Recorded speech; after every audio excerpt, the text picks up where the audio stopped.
So we are just going to invite you to join us.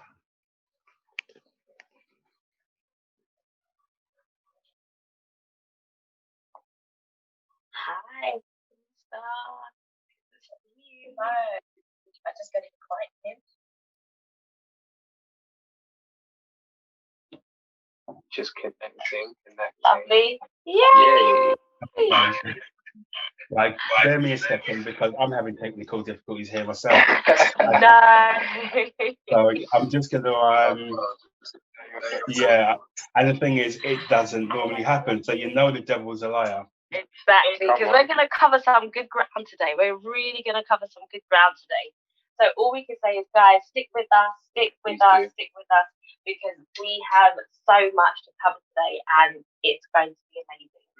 So if you don't already know, we're discussing therapy and relationships, and we have a wonderful counsellor with us. His name is Howard Antonio, and we are literally just going to be discussing with him what are some of the challenges that people face, what are some of the hurdles that help them to get over basically being confident to sit down with a therapist.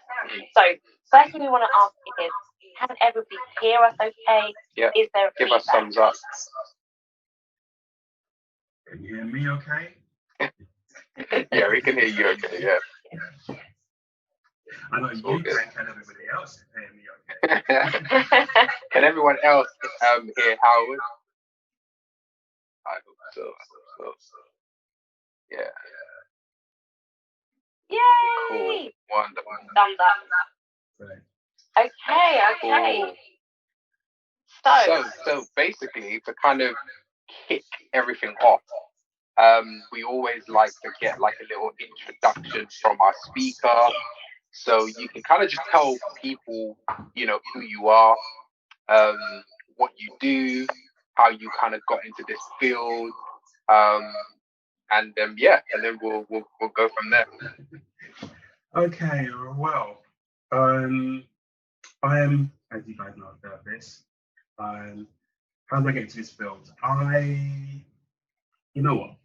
I think it started some years ago. I worked with children's services, still do. And it got to a point where I wasn't a qualified social worker, but you know, everyone was encouraging me to train and become a qualified social worker. And there was something inside of me that was saying, I'm not sure if that's really where I want to go, but I knew that I enjoyed working with families, young people, like working with adults. Actually, you know what? It started even way before then, because there was a time when I used to work in retail as a manager, and I got to a point where I was like, I don't want to do this anymore. I can't go on, I can't grow, I can't do anything. And at the time, I was a part of a church. And I remember speaking to, and I was working within the children's department. And I remember speaking to one of the parents.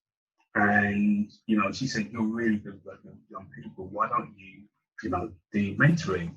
Which I kind of thought, okay. So I started looking into that, and I started doing mentoring part-time. And then moving on, I decided, you know what, I'm going to move out of retail. I want to kind of work with young people, and I started working within a school. And then I progressed working within children's homes, working with young people needing care. Then I got into the social services remit. And it was really nice. I did enjoy it, pretty stressful. And then at some point, you know, a lot of my colleagues are saying, why don't you guys do a social work degree? And I was like, okay, I don't know if I want to do that, because I saw most of my friends by that time were social workers. And, you know, the one thing I know, you know, respect their job, but burnout city. So like most of them that I know, it's a complete burnout. And, you know, and the thing is, as hard as they do the job, you know, there is no well done, or, you know, on average, it's, you know, it is, I mean, a lot of people saying it's a thankless career. And you really got to have a heart for working with people. So I was at a point where I almost did the training, but something inside me didn't sit well. And then I remembered the church I was at the time. I was looking around. Actually, I wasn't. I just left work. Actually, I left work before then. But I remembered thinking, I've seen a lot of people in church and they're hurting. And as much as people are trying to help them, and ministers and pastors are trying to help them, they were getting a lot of spiritual support. But I felt they needed a lot more, a bit more. And it wasn't just about spiritual, it's about physical as well. It's about, how do we deal with living in this world, not just in the spiritual level, but physically as well. And I remember thinking about counselling, and I thought, you know what, the career would be nice. And I remember that I wanted to do something where I don't just have to be located in one place, I can work anywhere. And I decided one day I'm going to do it. I'm not going to go down social work route yet, but I'm going to do counselling because I like the direct work with the people that I'm supporting. With social work, it becomes more about the paperwork, it becomes more about this report, that report, whatever report. And then the statutory physics wasn't how I intended it to be or would have loved it to be. And I felt like I wanted to be able to support people directly on a regular basis, not once every so often. So when I thought about counselling, I thought, this is a good place to start. And the thing that I really was attracted to it for was the fact that I can use it in the house. I can use it with our own people within church, and basically give back to those people, my people. So I trained, and it was very tiring. I learned a lot about myself. Right, I learned a lot. But I qualified back in 2014, and I've not looked back. I went on to do after finishing my course, went on to do a relationship couples counselling course. And the reasons for that was, obviously, we know that relationships can be very difficult. And I know that as much as people try to help married couples, sometimes they need that a little bit more. And, ministers and pastors, I've been there, they try and help, but sometimes, we need that little bit more. Yeah. So that's where I'm coming from. So I qualified, and I've enjoyed this journey that I'm on. I have learned a lot, and I've learned a lot about myself in this. But the thing that I enjoy most of all is the people that I'm able to support. Not to say that, everyone comes up and, finds all the answers that they want, but, to be that help, for me, it's ministry. Yeah. And that's how I'm seeing it. Yeah, that's so good. That's a long journey. Let me tell you, it's been a long journey and a lot of learning. Trust, believe me. Wow, amazing. But you know what? I think for me, it's been very rewarding, and it's one of them things. But I keep saying that in any profession, not everyone is cut out to do the work, and some people shouldn't be in certain professions. And when I was studying, unfortunately, I was studying with people which I thought I would have never had as a counsellor. But I think for myself, I've always enjoyed working with people, and I think that's why I stayed working with families and young people and the adults so long, because it's a passion for me. It's something I've enjoyed. I enjoyed doing it through church. I've enjoyed doing it in my working career, and I still enjoy doing it. Right. So it has been a journey. I can give you some stories, not necessarily about my clients, but the process. But for me, it's been a journey. And I think one of the key things is when you experience something yourself, it really gives you a deeper understanding. Yeah. So definitely. That's good. So I want to kind of kick off from a kind of holistic perspective, because obviously we're talking about relationships and kind of how therapy kind of works with relationships. And I know that growing up, watching American TV shows and all that kind of stuff, the culture in the States is kind of more accepting of therapy. You know what I mean? As a form of, you know, getting things off your chest and getting to a place of solidarity with your spouse or family member or whatever. However, in the UK, there kind of seems to be this kind of underlining, it's not what you do. You only do it when the house is burning down. Do you know what I mean? As opposed to almost like a fireproof type thing where you go to therapy just to kind of get yourself in check and make sure that, you know, almost like oiling the car, oiling the engine, and making sure, do you know what I mean? And I want to kind of get your perspective, because this is just a hypothesis for me, in terms of how I feel and how I've kind of sensed therapy in this country. But from you as an actual therapist, what's been your experience in terms of the culture of UK and how people generally respond to therapy in relationships? I mean, for us in the UK, it's I'm kind of toying with, do I use the word relatively new? Not necessarily relatively new, but it is definitely new compared to America. In America, they've embraced therapy years before, you know, we have over here. We are starting to, and even more so now in this country, embrace it. I think there is a difference though when it comes to cultural, because if I would say my experience, what I've learned is in this country now, our white brothers and sisters, they're able to openly access and embrace therapy, whereas our black culture, our black people, it's harder. And the reason why it's harder is because of how we've been raised, you know.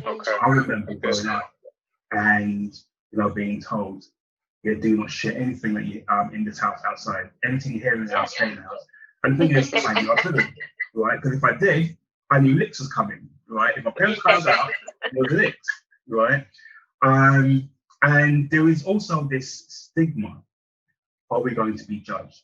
You know, what will people think about us, right? And even myself as a therapist, you know, I get clients where, you know, sometimes they do find it hard initially because they're wondering, how am I going to see them, you know?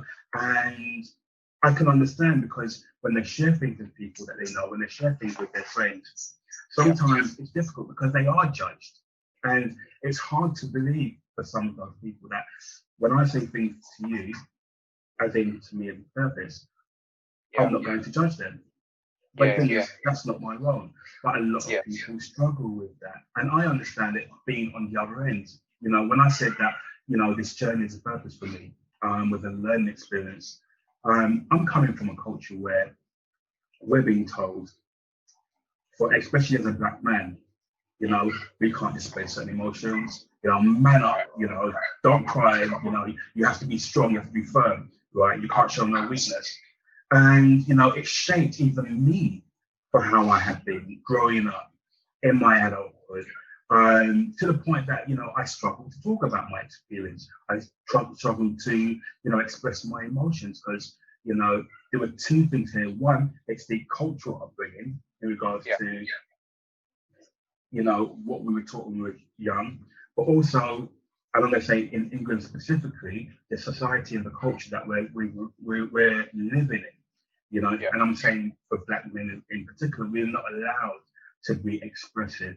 We're not allowed to show any emotion. We're not allowed to show even an ounce of anger, because if we do, we're being seen as, and it happens to our black sisters as well, aggressive. You know, we're being told we're acting in a way that's threatening, and you know, that's not the case. You know, we can be talking, and we can, you know, sometimes we are very kind of elaborate in our speaking. And I know that I can be, but I have to be mindful of, you know, who and you know how many people, or sorry, how I kind of do that, depending on the people that I'm talking with. And I think in a part of my reason why I became a therapist as well, because being a black man, it was important for me to have someone that can identify with me when speaking to them. And, as much as I've tried to open up with, the other races, it's different because I can see certain expressions, I can see, things that they don't realize I can see. And it made me want to kind of clam up. So I feel that it is difficult. Therapy at the moment is definitely being embraced. And I've noticed even, now that there are a lot more black people reaching out for therapy. And they're now kind of tapping into it, like our white counterparts will. Yeah. But it's still a stigma. There is still that kind of airiness or cautiousness behind it because of the things that were being conditioned from when we were a child. One of the things that I was told when I got married is don't share your business with nobody, right? Like I'm in house, stay in the house. But I do agree that you don't share it with any and anybody. Yeah. But exactly. I do also, right, that's it.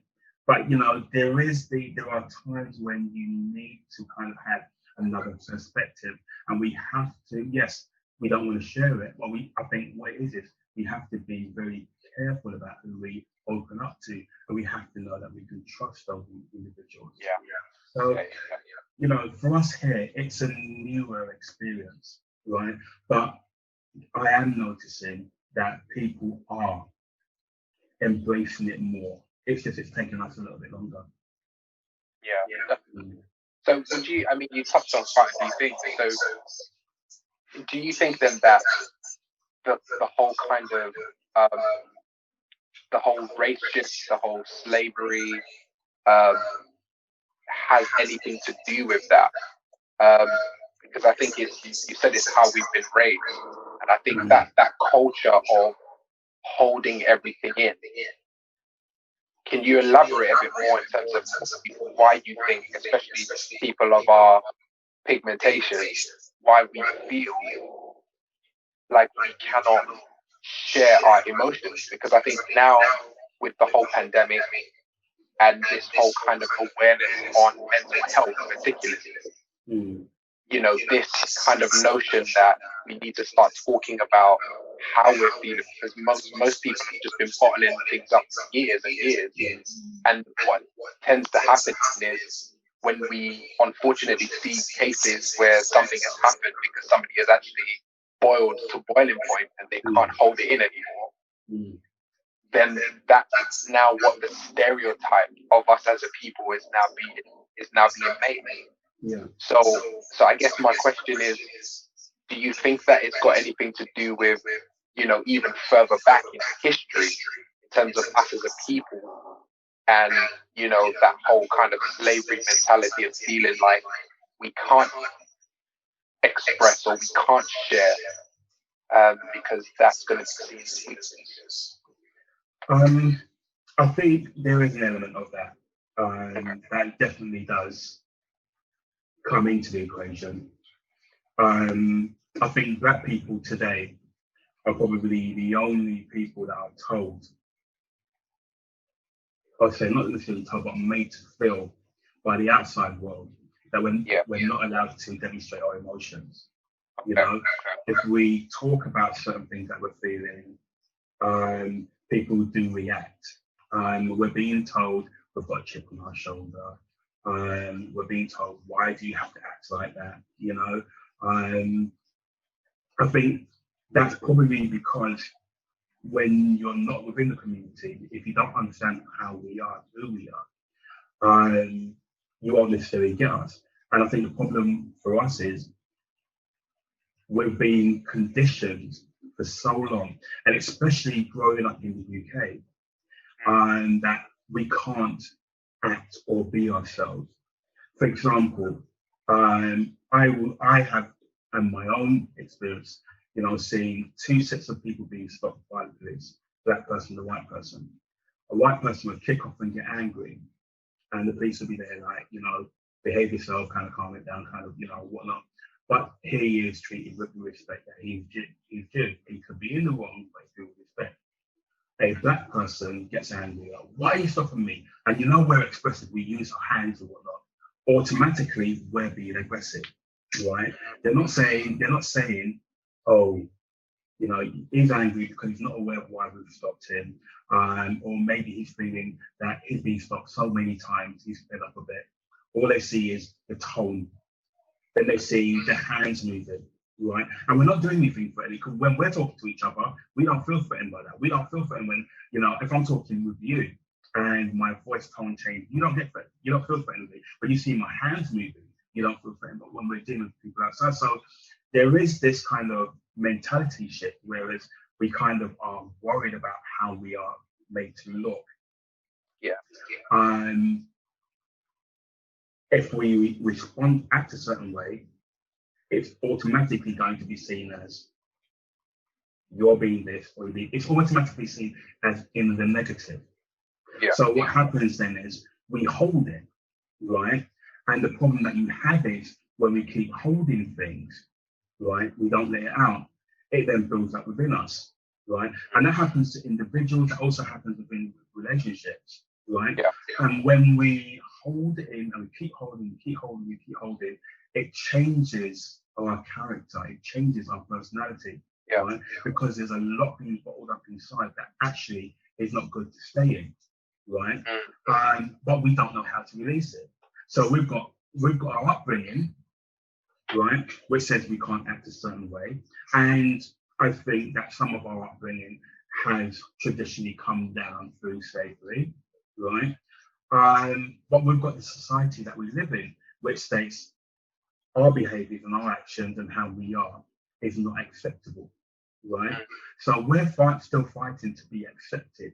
And I think that's where some of the issues and the problems are, right? I'm not saying that it's all to do with slavery and it's all to do with society, because I don't believe it is, right? No. But there is an element there. I think there is quite a lot of things coming down to us as individuals. It can be to do with early attachments, you know, what was our attachments like with our parents? It can be to do with experiences that we've had. It can be to do with, you know, a number of things that may have changed us or shaped us. Yeah. But then there are also different personalities and not understanding of the personalities and people kind of feeling misunderstood, not understood to the point that they're either going to keep it in or they're going to react a certain way because as far as they're concerned, well, you don't understand me, and no matter what I do, you're not going to understand me, so I might as well just be myself. I'm not really understanding the impact. And I think, again, the word that I just used, understanding, that's a big part of play as well, because quite often some of us don't actually understand ourselves. And that can be a key breakthrough for us, you know, that sometimes we can get on our own. For me, there's a lot of things, like I said, I learned about myself through therapy, you know, and I kept, you know, most other counsellors that I speak to when we talk about that time, you know, one thing that we say is it's our therapy sessions that we had to do while we were training that gave us enlightenment, you know, regarding ourselves, and it shapes who we are. Not to say that I learned everything, because, you know, I still learned stuff about myself even within the last 5 years, 4 years, 3 years, even the last 2 years, you know, and still getting to understand about certain things and certain reasons why I might do something or might have reacted to certain things and stuff. So there is different reasons why we respond or we might not respond. But one of the key things that I tell my clients is, especially in our sessions, and they kind of get thrown by this, I say to them, it's okay to be angry. This is your safe place, right? Yeah. If you want to be angry, it's fine. I'm not easily intimidated, right? I said there is a right and a wrong way to be angry, right? But it is okay. Because the thing is, sometimes when we're talking, we have to allow the frustration, and especially myself, I can't be a good help to someone if I don't allow their frustrations to come out in our sessions, you know? Yeah. So, and it is a part of that release. And I'm telling you, when they are able to release it, you see a different person. Absolutely. And not just you, everyone sees it. But it's just about, you know, being in that place where, coming back to the question that you asked, is it's about feeling that they can feel safe to open up, to trust. There is a fear factor. There's a fear of, if what I say, you're going to judge me. And that's a big reason why people don't open up. But you know what? If they can get past that, it becomes a bit easier. Definitely. So kind of, because you've said so much, and yes, I'm so tempted to go to some places, but just to kind of bring it back to obviously the whole kind of relationships and divorce, because I think it's all connected at the end of the day, because these are like the key foundations of even why, you know, people are finding it difficult to even bring, you know, their spouses to therapy, because of these very same things that we've been discussing. You know what I mean? Because there's a lack of understanding, there's a fear of being judged, there's a fear of exposing, I guess, the intricacies of your relationship with a complete stranger. Yeah. Do you understand? And you said something which was so powerful, which was about, you know, knowing that therapy session or that room or that person is actually a safe place. And getting your mind around that, there's so many layers that you have to peel back to even be able to be okay with that. You get what I'm saying? Yeah. So I guess my next question is in terms of this whole kind of divorce topic, because we've been talking about it over the past 8 to 9 weeks, and we've really been trying to bring some key principles so that our viewers can kind of understand what divorce is, how it affects a family, and how even people who are single, who are contemplating getting into a relationship, to understand what divorce is, because sometimes I think we're sometimes so in the cloud that we're no earthly good. Do you know what I mean? We're kind of like, God forbid, that will never happen to me. But actually, the practicality of it is you need to understand what you're going into fully, the good and the bad, so you know how to avoid the bad thing. Yeah. So in your kind of either personal experience, if you want to share, or professional experience, how has the topic of divorce, how have you handled that personally as well as professionally in terms of in your sessions? Well, that's a big question, I know. That's the whole book. Yeah. Let me tell you, the topic of divorce, it is a big topic. I think the way God intended marriage is not the way it's being carried. And I think people quite often go into marriage and not realize, you know, what it is to be married. I'm divorced, right? I'm now married again. Okay. To go through divorce, I can understand why the Bible doesn't advocate for it, because it's not an easy process to go for. I was fortunate because when I parted, we didn't have, you know, some of the dilemmas that other people had. But for me to make a decision that, for the sake of my children, it's better that I move away, right? So they don't have to experience that. For me, was a hard thing, right? Because, you know, even when I think about it now, even though I've not been there, and I will say this, people have been surprised at how we have been with the children, because I've not been there, but it's almost like I've always been there, because I have been, right? They did not miss out. That was one of the things that, you know, I made sure it didn't happen, because I was very aware and very clear about the fact that this isn't to do with them, right? This is about me and their mother, okay? But the thing is, the pain that divorce creates, or that you go through for it, it's not nice. You'd think that once you part and you leave and we separate, oh, it's going to be okay. It's going to be all right. It's going to be nice. It's going to be easy. You know, I'll go on. No, right? There is a lot of things now that I have learned, and I have watched people, I have seen people, and one of the things I do especially when I'm working with, you know, married couples, my first focus is, do you guys love each other? You know,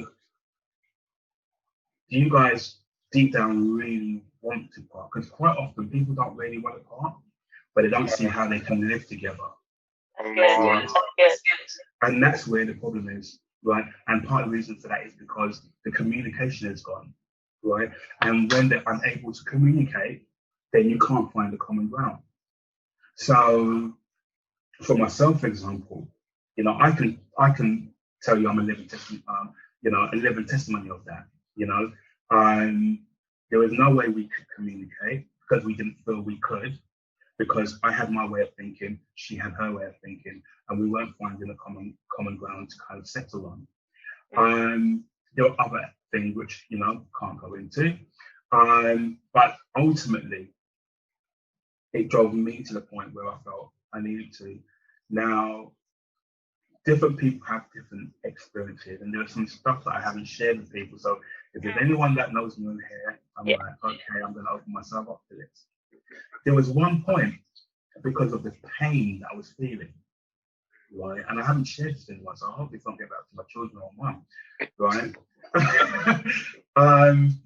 I remembered watching the program and seeing someone go into the bath and they slit their wrist and they generally slipped away. And I had thoughts because of the pain that I was going through, right?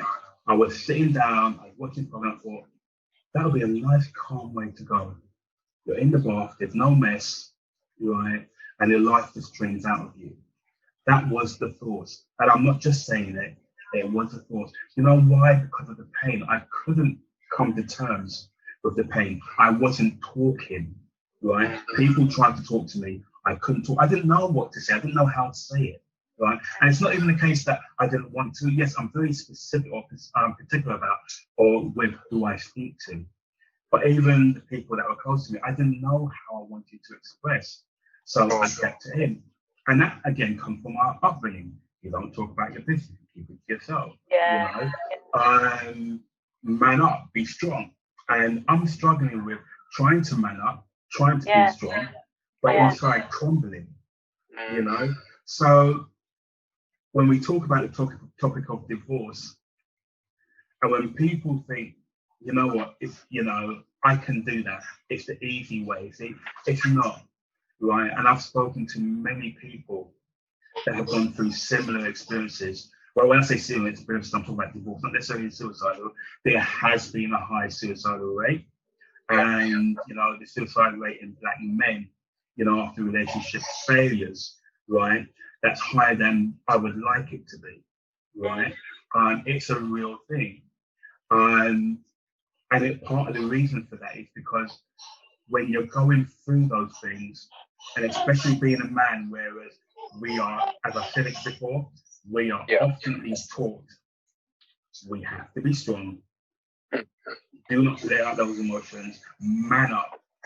We feel we have to be that. We have to carry on, you know. And I think it's difficult when you're living with some of the stigma behind how we're supposed to behave and how we're supposed to act. And when people are like, you know what, it's all right, move on, continue. And within your heart, you're actually there. And that's why I'm saying the thought of separating, the thought of divorce, the thinking that life is going to be better, it's not necessarily the case. If you're going through domestic violence, yes, get away.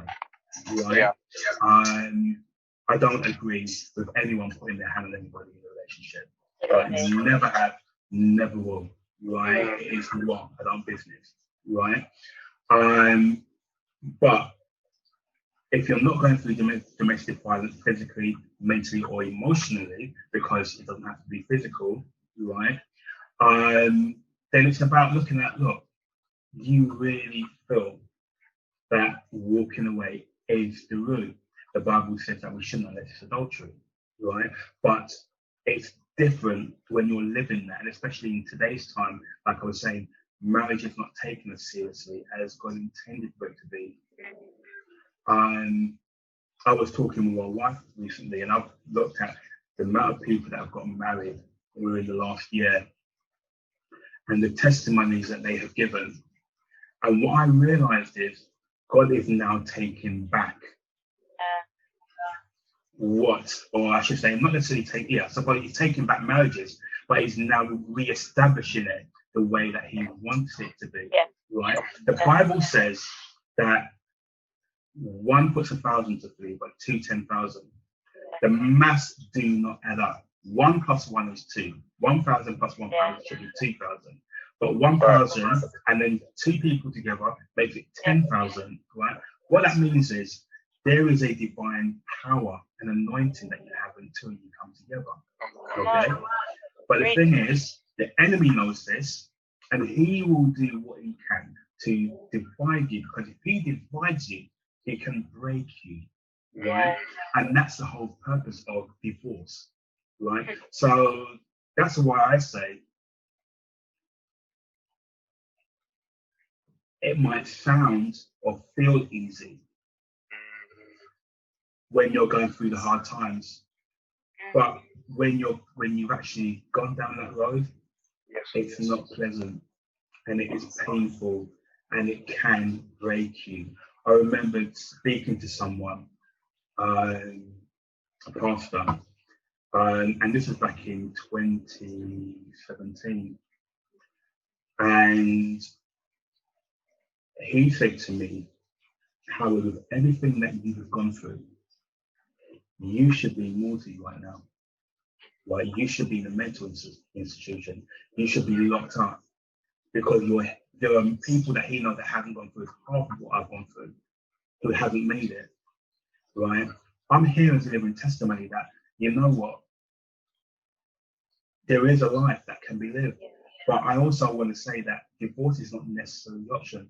Sometimes God has placed us together, but it's working out the two individuals and allowing them to kind of gel together as one.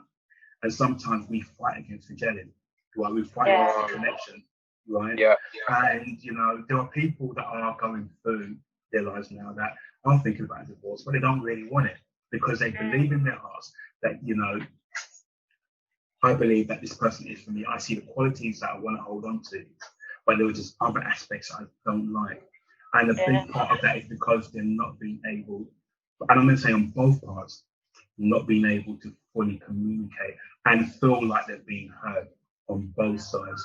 And I think that's where a lot of the issue is. So it's difficult, and divorce, and I hope I haven't ranted on, but you know, it's difficult when two people from complete different backgrounds come together, but it can work, but the both of you have to want to do it. That's it. That's the key. Thank you so much for sharing, being so open. Really appreciate that. So what would you say to somebody who might be watching this live or watching the broadcast, who is going through a situation right now in their relationship where, like you said, because I think it's so powerful what you said about communication, because even in our last live, we spoke to a family lawyer, Arlene Small, and she said, you know, even in processing, having a career of over 20 years of processing divorce cases, you know, what she found is that regardless of the surface issues of the finance and the intimacy and the children or whatever, when the communication lines were broken, when there was the inability to communicate and feel heard, that's where people kind of opened the door to, okay, well, maybe divorce is the option.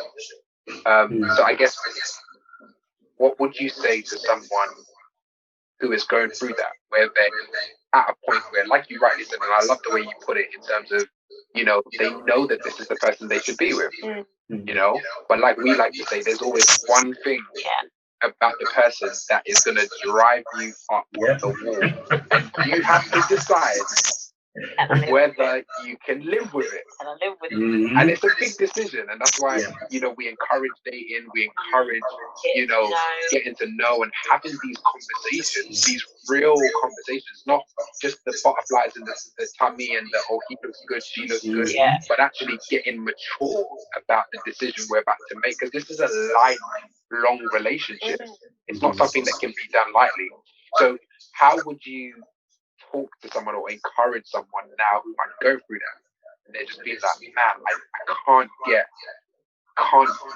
can't get on a level playing field. We cannot find a common ground for us to just be like, okay, let's start building again.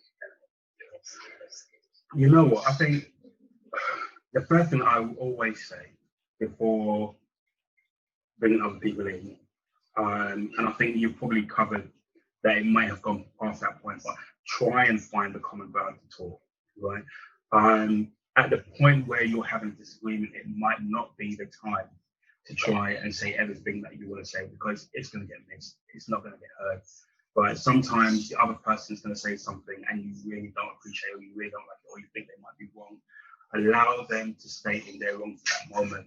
Pick a time when the both of you are good, where you feel, hopefully you may feel that you can, re-explore that discussion, the disagreement, what was said, and kind of try to offer some kind of enlightenment and try to come to kind of agreement or understanding. If it is to the point that it's gone way past that, I would always advocate for people to try and speak to their leaders. Yeah.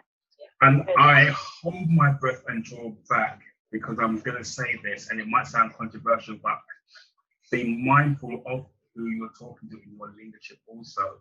You have to be in a position of trust, because I have seen, and I've even had clients that have told me that their leaders have chatted out their business on the pulpit, right? And this is where the trust thing comes in, because I think that's not good. That's not good. But outside of that, it might be that you need another party. It might mean that you need a third party in there. You have to be mindful or careful that it's someone that you can trust. If you haven't got anyone in your circle, then I would definitely say counselling. Right? I couldn't advocate for it, even more. I know that especially relationship counselling might be a lot of money, but we have to look at it this way. If we go to the dentist and we need major work done, we're going to pay for it, right? We're not going to think, oh, it's too expensive, I'm going to leave my teeth at the end, because when that dental is in, right, and the pain lick, and trust me, I know how that feeling is. You're going to be like, nope, I don't care how much it costs, sort this out, right? Yeah. The same thing with your marriage, right? I will say it's about finding a counsellor that you feel comfortable with, right? As humans, we connect differently with different people. So we may speak to a counsellor when we don't connect. It doesn't mean that counselling is not for you. It could be just that therapist wasn't the one for you, right? So it is about doing the research, checking it out, seeing who, when you have that initial conversation, seeing how you feel with that person. Speak to your other half. Yeah. Agree that you're going to go counselling. The problem that you have is, in most cases, men don't want to do that, right? And I'm going to be honest, I was that guy back in the day, right? Counselling on say channel our business. I did it in the end, still, but it didn't work for me at the time. But I suppose that was where my mind was at. But I do believe that if both of you are willing, even though one is reluctantly willing, right, then you can move forward. But it's going to be about doing your research. Yeah. Find someone that you can communicate with, talk to, and that you feel comfortable with, and then give it several sessions. Don't go in there the 1 or 2 time and think, yeah, it's gonna. I'm sure it.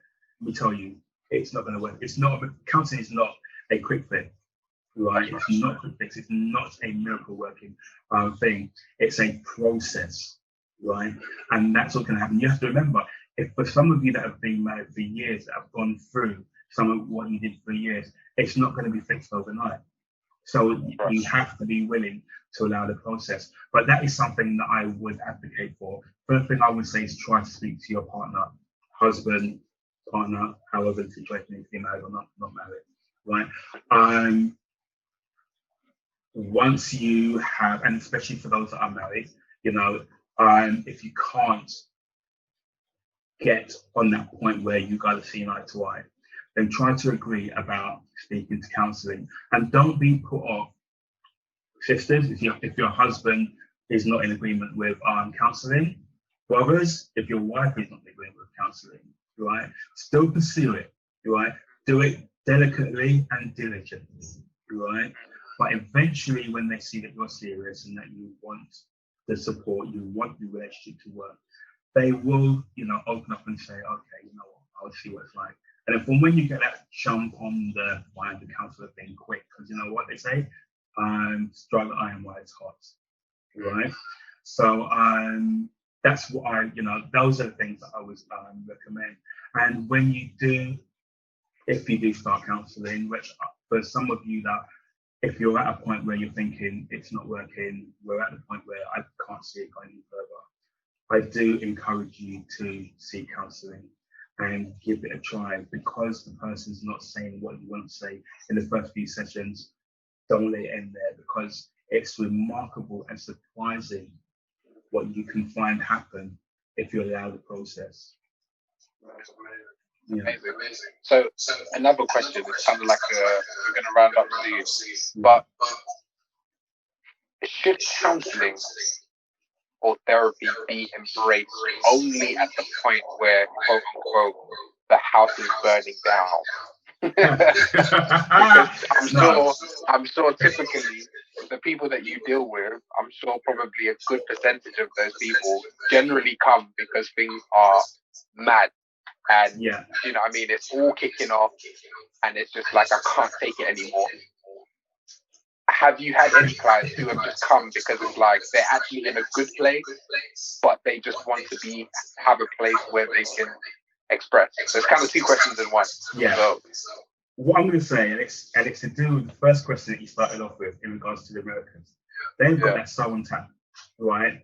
They don't see eye to eye. They're like, you know what, we need counselling, right? And they haven't had a major bust up or fallout, right? But because they know they're not seeing eye to eye, they're like, right, we're going to go counselling, we're going to speak to someone, we're going to get things sorted out because we don't want to go any further. I 100% do agree with, don't wait till the house is burning, right? When your house is burning, the firefighters can all do all they can to try and rescue it, but there are some occasions where they can't, and the house will have to be torn down and rebuilt again, right? You cannot allow your marriage to be torn down, because in this instance, right, if it's torn down, possibility could be it's torn down for good, right? There are occasions where it can be torn down and built up, but then there's a whole lot of pain that you're going to have to go through in order for that to happen. If both of you are willing to go through that process, then I'm like all for it. What I would say is, when things are kind of getting sticky, and it doesn't have to be major, you don't have to be having this major bust up, but if you find that you can't see eye to eye on quite a few small little things, it might be that you need another individual in there, right? It might be that you might want to go counselling because you might not want your friends to know what's going on behind your closed doors. And I don't think it's fair also on yourself that some people know, because who's your friend today might not be your friend tomorrow, right? And I've known of cases where people's business have been shut out. So, I would, definitely advocate for not waiting until the house is burning, right? Not wait until you're in that position where you feel like you have to escape, right? It's going to be about tackling this thing early, right? And dealing with this thing early could be just about, look, we're not seeing eye to eye. I know you might not see it as major, but you know what? We're not agreeing on a lot of small things. And what we don't want is all these small things to now start to become a big thing. Or maybe these small things become a big thing, then a tiny thing then becomes a straw that breaks the camel's back. We don't want to get there. So in order to kind of prevent that from happening, maybe we should go and get some counselling. And be clear, I myself, I'm trying to remember all my couples. I think all of my couples have been at a point where the house is actually burning and they're trying to get out, or the fire's already started. I don't remember, and I'm saying this because there might have been one, but that would have been a while back. I actually don't remember having anyone come in at the early stages. And I think there's a lot of things that could be solved if we nip it early. You know when they say, nip things at the bud, right? Yeah. Because if you don't, then the root steps in, it grows into a tree, right? that's exactly what the scenario is. So yes, I do advocate for getting to it early if you find that there are quite a few things that you're not seeing eye to eye on. It might not seem serious to you at that moment, but 2, 5, 7 years from now, it can be a big thing. So good. Thank you so much, Aaron. I think, I don't know, I'm sure Instagram are probably going to give us some sort of extension. I'm hoping they will. But I guess what I want to kind of end with is just, you know, how can people access, you know, counselling? Because I think sometimes this is where people kind of fall short sometimes, is knowing where to go to for help. Yeah. So obviously, as well as obviously sharing your details and, you know, your services to them, where can they go and look for help if they do need it? Okay. Obviously there's myself, and I'll give you my details in a minute, but you can do a search online, right? There are loads of counsellors online that you can reach for. You've also got the counselling directory. If you type in online counselling directory, that's got loads of counsellors in the various different areas. You can type in the area that you want. A lot of counsellors are offering video sessions as well. So I think my thing is frozen here. I'm not sure if it has on your side. Yeah, slightly. Yeah, you're back. But just in case it hasn't frozen. You've also got Psychotherapy Today. And also, oh gosh, what's the site? I think it's called BAATN. If you type that in, it's the Black African and Asian Therapy Network. Those are where people can reach out to.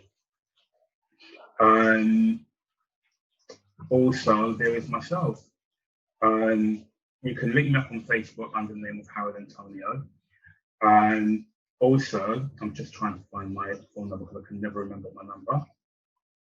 Oh, your sound is gone.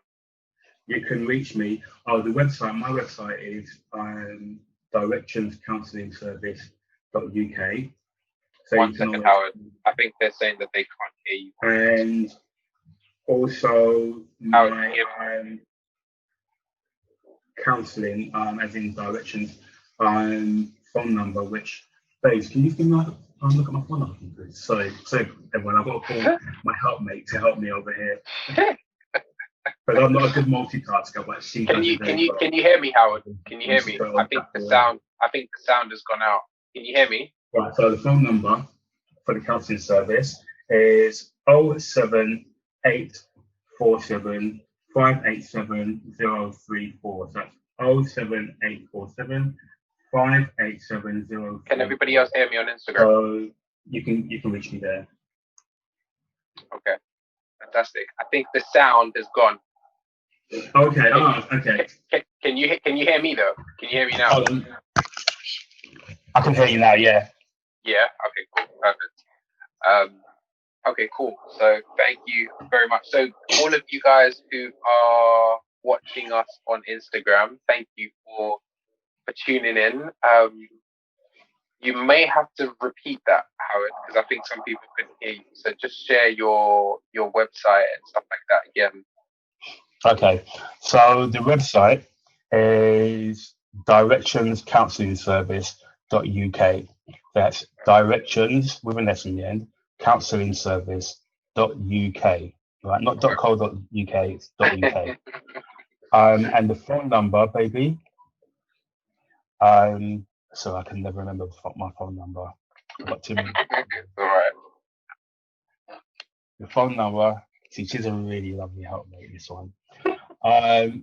It is 07847 587 587 034. So your telephone number is 07587. No, 07847. 847. Yep. 587. 034. And if anybody has any further questions, we can definitely direct you to Howard. you can just DM us and we can point you in the direction. As he has already said, he has a counselling practice and he does see people, and he can always signpost you on his there. It has been an amazing live. Thank you so much, Howard. You have been fantastic. No problem. Thank you so much. I'm much. sure if there is anything more that we can cover, we'll be inviting you back again. 100%. To literally go into because there was so much that was said before that it was just like, wow, that is weighty. Definitely. No, I'd be happy to come back and anytime you guys would love me to, so that's fine. Yeah. Okay, cool. All right, just share me your website. Let me just pop it on the live so that those people. Okay. Yes, so www. Directions.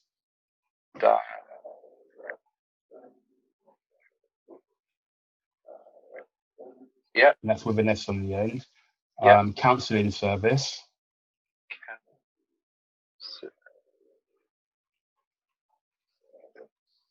Yep.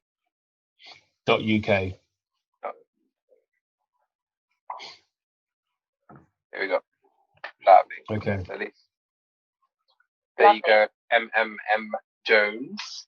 I hope that's okay. You can see that. Just give me a thumbs up. Fantastic. Okay, little one is up and ready to get involved in the live. I know, right? All right, Howard. Just hold on. Okay. I'll end the Instagram one now. All right, guys. Bye, everybody. We're going to be back next week for another session of Divorce is Not an Option. We have an amazing testimony of somebody who went through divorce, and she's going to really explain about her deep kind of insight of how she got through the whole experience, how she managed it, how she came out of it. And now she's remarried, she's got a baby, and she's living her best life, as they say. So guys, thank you again for tuning in. And if you've missed anything that Howard said, we're going to be uploading the full session over on our YouTube and Facebook pages. We had a bit of technical issues, so we weren't actually broadcasting live today, but we recorded it, so we are going to publish the whole thing onto YouTube. You can catch up with some things out on Instagram to let you know it's available. But again, thank you guys for being so patient. And we'll see you guys next week. All right, take care. Bye.